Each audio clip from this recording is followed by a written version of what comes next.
If you're one of millions of Americans who have turned a little or a lot of your body into tattoo art, and now you're second guessing yourself and would like to remove it, or you're having some plastic surgery near it, it's probably a good idea to talk to a plastic surgeon about how to get rid of it.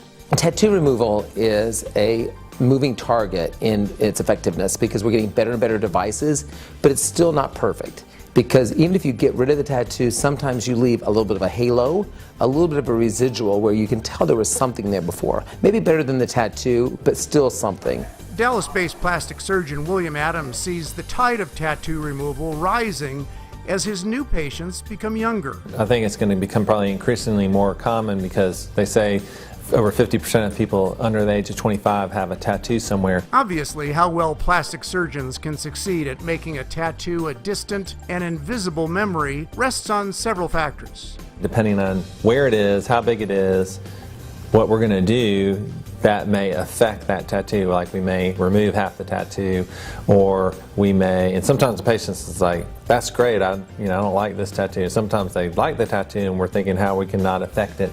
And another critical factor, who draws the tattoo in the first place? If it's professionally done, it's actually easier to remove because it's even depth. Sometimes it's an amateur deal and it's not easy to remove. For many plastic surgeons, all or nothing is the best, but going halfway, not so much. My first go-to is if I can change my procedure at all to get rid of all the tattoo, that's good.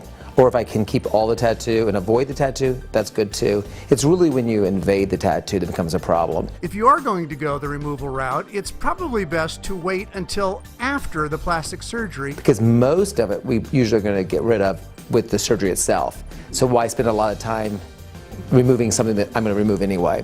But then we'll just take whatever's residual and actually treat that. In most practices that actually commit themselves to doing tattoo removal, you're going to have a couple devices there in order to do an effective removal of the tattoo. And it's going to take sometimes 5 to 10 or more treatments to get complete removal of the tattoo.